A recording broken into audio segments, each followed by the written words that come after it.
Really great to have Saul here today. I feel that you've done my job for me, talking through the experience of working with Britannic and really the process that we go through from a point of view of understanding what customers are trying to achieve, understanding the various technology that's out there, and then really the process that we will go and undertake of undertaking due diligence and working out the best routes to meet the customers' requirements and build that strategic plan for them. As a business, we're incredibly well established, and what's interesting is a lot of the technology that we're hearing about today is technology that has been around for some time. I just think it's getting a hell of a lot easier to use the technology that we talk about today. It's getting a lot easier to use it from single devices. It's getting a lot easier to bring people together. And clearly, what we're able to do now is to extend it irrespective of location. So where we hear about video conferencing and holding a mobile phone and looking down a manhole, 20 years ago there was a solution from BT which was a video head cam where garages could walk around a car and look at beaten up cars that had been in accidents, and insurance assessors at the other end didn't have to travel out to the garages, and they could look at the damage and they could complete their reports.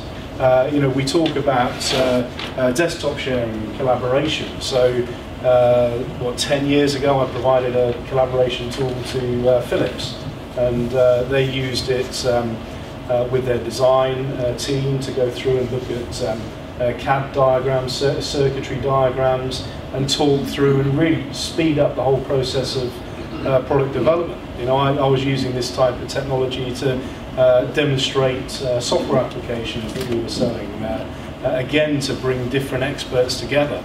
And I think the big change for me is when you start to link in the presence and the availability of people, is you can really start to understand the subject matter experts that you can bring into a conversation.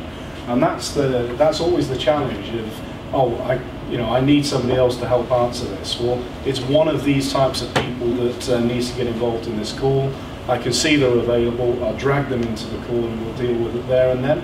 And I think that's the change of technology that we're seeing in our market, is being able to move away from the dependency of email, which people unfortunately are using in many cases as a I think a protective measure, and it's certainly not a real-time communication. If we can bring documents together, if we can share desktop environments and actually get to a decision quicker and understand it quicker, it's great for business, it's great for customers, and clearly it's good for staff to be part of as well. As an organisation, we've got a huge amount of experience, so 27 years in business, and hearing Doug talking about he wishes ISDM would go away a lot quicker. We've been supporting SIP technologies now for 8+ years, where we have been enabling customers to take away their ISDN infrastructure and deliver and consume services over a SIP environment. So, as I said, this technology is coming to the fore today. It's becoming more available. The price points of this technology is a lot more available to all. So I think that's the point, is that as a business we do have this understanding of how it all works. We've developed and deployed a lot of technology ourselves. There's a nice picture of an award up there that we've won. It's great to have this as one of many awards that we've won, based upon our technical understanding and our ability to integrate solutions together. As an organisation, we've really got what is an end-to-end solution across the different technologies that you've heard about. And the approach that we are focused on taking is, we hear about flexible working. That really is the cornerstone of our business. It's flexible working with our customers. It's not just about the technology, it's about partnerships. It's about long-term partnership approaches, and it's about being there to help our customers understand and implement technology for real business benefit. It's not just about doing it because it's the latest, greatest thing. It's about going into that detail and understand the benefits it will deliver and planning it out and successfully executing. To that point, we work to Prince 2 from a project management perspective. So what's unusual in our industry is the project management team report under me as the sales and marketing director. What we do is we go and plan these things out, and it becomes part of a plan and a strategy, which is a long-term approach that we're taking with customers. We're there to execute and support this changing environment that we're seeing. So considerations of flexible working, and the great thing is we've got answers to these things. So I'm not going to cover them all in this session, so I want to really get the opportunity to talk with you all individually. But the challenge is, how do I manage a distributed workforce? If I can't see them, can I manage them? Well, yes. There's tools available, so we can help you review those tools and assess the suitability for yourselves. How do I manage the technology? How do I manage the network connection? How do I manage the bandwidth availability? If I've got lots of different applications that are running across my network and coming into my core, do I have people running recreational applications? Are people consuming my bandwidth by running iPlayer? Are they on YouTube? What's the impact of my network and my central resource that I'm paying for to run the business? What's the impact going to be when the Olympics are on? We've talked about the Olympics. If people are streaming TV onto the PC devices and it's all running through a central core, what's going to happen?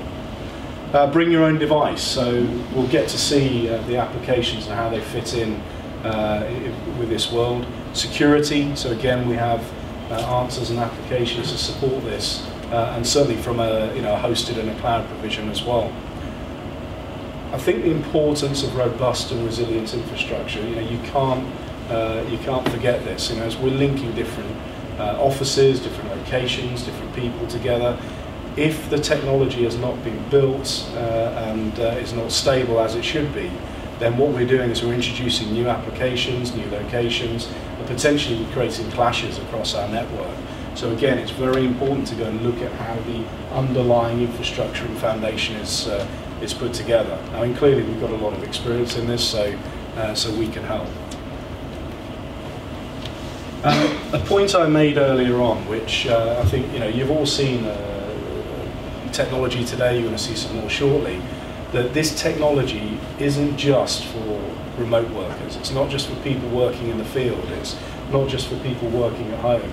This technology has a major improvement and benefit within the confines of the office environment as well. We were hearing that one set of workers may work on a different floor. It's fact, right? And if you need to bring people together, if you need to have conversations with them, okay, you can go and walk over to their desk, but that becomes a great big crowd of people who might need to be involved in a discussion. So if we're using collaboration tools, if we're using video tools, we can bring people together. It's great to be able to work on documentations. Let's remove the load on our email servers, our storage. Let's look at it together, make a decision, and actually get on with the job in hand. There's a great big list there. So technologies to support flexible working. I've put a few up there. There's lots and lots of things to consider. And the point is, there is no one size fits all for a customer. Every organisation is different. The path that you're at and the stage that you're at is going to be different as well. So there's a lot of different technology that we've got that can help. And our job really, because it is confusing, is to help look at where you're at, where you need to get to, and the pace in which this technology is introduced. Should it be introduced at all? That's the other question. So what are the real benefits that sit behind it? So it's confusing, but we're absolutely here to help you. And remember, flexible working can help to underpin and support business continuity plans as well. So, who in the room's got a business continuity plan? Okay. Every time I ask that question, I see a higher number of hands go up. It's something that we're all being driven to do. There's the BSI standard that was brought out a few years back. Governments are encouraging people to work to it. Large organisations are looking for it as part of their decision around purchasing decisions. But also, you know what? It's just good governance. I mean, that's how a business should be run. If we're in a service world today, so if we're not available and we can't service our customers, we're also in a world where people have got choice. You know, we've got this wonderful thing called the internet. People can go onto a browser and they can go and find the next service provider to go and work with. Clearly there may be certain environments where there is a captive audience, but that said, we still need to be accountable to the stakeholders and to the board to be available and deliver great service. So in addition to us being a flexible organisation and the technology supporting flexible working, what we've also done is we've built what is a very flexible cloud services infrastructure and model. And this is really about how we go and deliver a new wave of technology cost effectively to customers. It sits across a virtualized environment. We work with customers to build this out in their own environment, their own data centers, but also we can go and provide it from our data center environments as well. And there's many technologies that you know, we can look at. Each of them have got different business benefits that come to play. SIP just being one of them.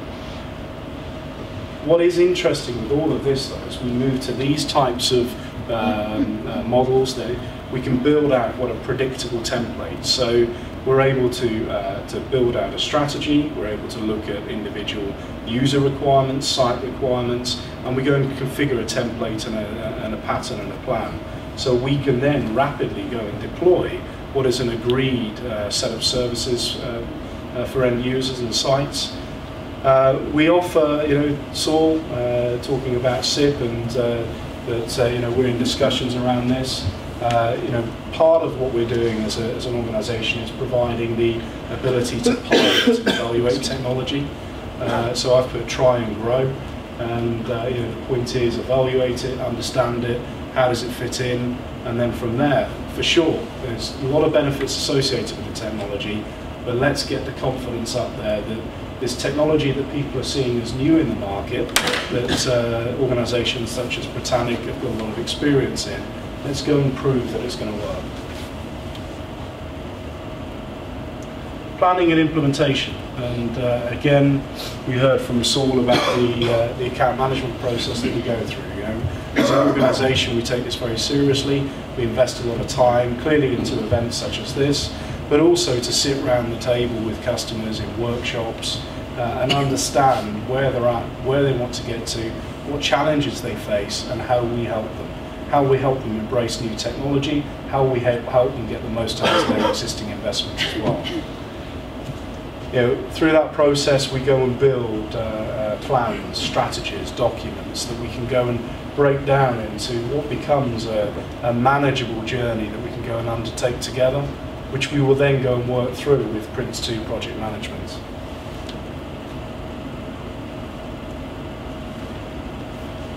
We're well thought of in the industry, which is great. You know, we've won awards. The thing that is really, to me, what it's all about is the partnerships that we hold with customers. So, you know, we have customer relationships that span 5, 10, 15, 20 plus years. And in our industry, that's, you know, really rare. You know, I think that's something that, as an organisation, we're incredibly strong with. And what it comes down to is the passion that we have as a business, the technical skill set and understanding that we have of how to help people get the most out of this technology. Graham from Mitel said some very nice things about us. You know, we have technology that adds value to Mitel's core technology, but importantly, it's this summary piece that he talks through there. In a modern world, too many solution providers focus on the technology and not upon improving the business of their customers. This differentiates Britannic in the market, and this is the bit that, you know, we want to spend the time as an investment working with you to work out how and where and why you implement a lot of the new technology that you've heard about today.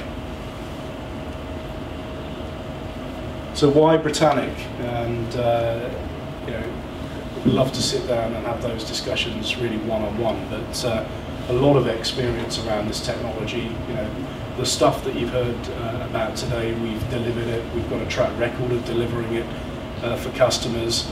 We are a very open and flexible organisation. You know, we've had customers who have come to us where they've had specific requirements that they could not address out there in the marketplace, and we've gone and built solutions for them. You know, right back in the history to the early days of the BBC, who wanted a phone-in application for radio stations. They couldn't find something to fit. We were the first private company back in '86 to provide a phone-in system for the BBC. That was for the Radio 1 breakfast show. It was so successful they rolled it out across 100 radio stations throughout the country. And again, that set the scene of how we work with our customers. We're recognised as experts within the Mitel community, and again, you know, we're really here to help you get the most out of the current investment that you've made, but also to evaluate how, where and why new technology can fit in. So all that's left for me to do is to thank you for your time. Thank you for coming today, and I hope you found it interesting and informative. There's a lot of new technology that's available, and really the challenge is working out how it fits in and then how it's implemented successfully within the business. And we'd love the opportunity to be there to share our thoughts and experiences with you. So thank you very much. We'll break and we'll go and have a look at the demonstrations and take some lunch. So thank you for your time. Thank you.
call out to a non-Magor system from any of the endpoints, that system will relay it to the others.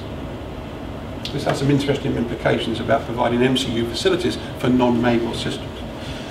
But that's a deeper discussion. Anybody wants to have it with me, I'm going to be here during lunchtime. But what we're really excited about is, you see what we're trying to do. No additional software to be able to share a computer.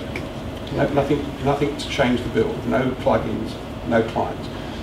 No additional software to do HD share, which is this function that we're working from a PC and sharing the data. That's all done with HTML5 on a standard browser. So that's our philosophy. We don't really want to be a designer of desktop client software. That's not what we do. So when we thought about how do we bring people like Fred in as a video participant, remember he's at home and he's only got an iPad. We said, what's the most ubiquitous, that's not a contradiction in terms, what is the most common video client in the world? Anybody? The most common video client in the world. The ones most likely to be on your PCs already. Skype. Skype tells us they've got 100 million business video users. And forget Cisco, forget Polycom, forget all these guys. 100 million users, business users of video. So we said, well, okay, why fight it? What we do, so on the next release, we're introducing a native Skype codec. So in a situation like this, any of us can call a Skype endpoint. So that was Fred in our example. We call Fred. Fred's got Skype running on his iPad 2, or better, and he's got cameras built into it. And so Fred can join us as a live video participant, still sharing the data as he was doing in the browser, but now we can see him here. And you can do that in even with something like this. Anything that would run Skype would do this. Now we think that's quite interesting. If people are going to say hello, it's me. Fine. I don't know what the value of that is, especially if you're on 3G. Pictures quality is not going to be great. Remember, we use 2 megabits. 4G is supposed to deliver, anybody, 150 megabits? I mean, we're going to get some pretty interesting pictures off of 4G. The 3G is still challenged. We think it's much more interesting if you did that. Now, when you do that, you say, what am I going to do about this? So you've got your subject experts are sitting back at the ranch or in several ranches. You've got an incident going on out in the field. You're pointing your camera down a hole in the road which is gushing 30 million gallons of water every 2 minutes, saying, what do I do about this? And you can bring your experts straight into the field to handle incidents, production difficulties, and so on. You can, as much as your imagination will take you. So we think that's really important, to be able to send good video from the field, not just from seeing somebody, but for seeing other things that are going on. I'm going to stop there and keep us within time. Paul, thanks ever so much for joining us. Phil, thank you. Thank you. Thank you. I'll tell you what, stay on, because if there are any questions, I probably won't be able to answer them. So thank you. Are there any questions? All right. Beaten into submission. What's the practicality then? If they're all peer level communications, you got a 10-way communication going on. You're using that's a 20 meg at an endpoint. Thank you. Yeah, it would be. You're absolutely right. And I should have mentioned it before. But you see what we're doing with Paul. We've got his 2 screens side by side.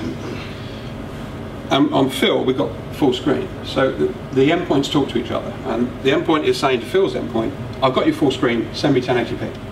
So they send in 2 meg to us. Okay. Paul's endpoint, and well, both of the endpoints, are being told by this endpoint, I've only got you side by side. In fact, if I can tell you what they're at. As you show the bit rate. Yeah. That's only running 1 meg, so it's sharing 2 meg between the 2 sides, because it's saying, look, I've only got you running at 540p. So why send me 1080p? What about that? Nothing's moving in that. Yeah, it's going to be like slightly less because there's no motion. You're right. Yeah, but it kind of load manages. So if you were talking to 4 sites and you had the 1, 2, 3, 4, then each one would be sending you 540p. Combine it together, it's not as much as 1080p as in a single screen. So in the Magor world, the actual amount of bandwidth you need is down to the number of screens you have, rather than solely down to the number of endpoints you're talking to. But even if you have the worst case analysis in that, which is basically I'm the chairman and I'm sending out to 10 other sites a full image, okay? Well, the chairman's going to have a bit of bandwidth available to him, one imagines, to do that. But even if he hasn't, the systems will load balance, and they'll send as much as they can within the capacity of the circuit that they've got. And that will be adjusting on a second by second basis, depending on the congestion of the network. So it's quite flexible. Anybody else? Yeah. Can they see you? Can they see you? Well, as long as I'm in camera, yeah. That camera can see me, that one probably can't. It's designed so that you sit around. I mean, this is not the normal furniture we use. I mean, you can see Phil's just got a standard table, Paul's got a standard table. And you've got, in shot, you'll get about up to 6 people, depending on the distance of the camera and the lens we fit. And if you want more people than that, you just put another row of chairs behind. Rather than have a sort of, you know, the worst kind of room for video conferencing is a ballroom. 24 chairs going down a long, thin room. Best size of room, shape of room for video conferencing is square with no windows. Of course, architects don't design rooms like that. But we're working on it. Thank you very much. Okay. Thanks for your attention. No, sorry, one final question. What about external connectivity to third parties who've got Tambergs, Polycoms over ISDN and standard IP? Yeah, we interoperate with all the major codecs out there using standard H323 or SIP. Interoperability is something that we take very seriously. It's not a destination, it's a journey. Like everybody, you know, we have to keep testing with the new software revisions of our competitors. They throw all the engineers in a room every couple of times a year, and they will go and try things out, and nobody says about what did or didn't work, and they will go back and change the software so that we maintain interoperability between us. In terms of this is a peer level system, so I've got a customer who's going to dial in to me, and I might have two different. How do I facilitate that? It's not coming to a bridge into a central point, but I've got to make all of these things connectable. Well, remember, this is not ISDN. I'm not going to have necessarily ISDN to the desktop of the. No. This is a SIP device, primarily, so it SIP trunks to your IPPBX. So it forms part of your 4-digit dialing scheme. So you'll have a domain, and you'll have a 4-digit number and an @ symbol as a SIP address, and you give that to the outside world. And as long as you allow calls in across your firewalls and so on, we've got a session border controller which facilitates calls across NAT and firewalls.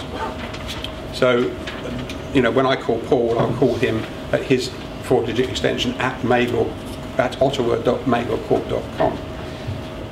The address where Phil is 6854 at london.magor.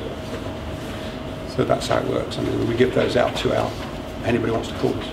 So that's native IP and SIP, but not what about ISDN? If you're doing ISDN, then you would have to have one of your systems either connected on ISDN. Magor doesn't do ISDN because it's going away. But if you have ISDN-based systems, we can talk to those. Or you use a third-party service provider where you talk a SIP to them and get them to make the ISDN call or to receive the ISDN call and patch it in.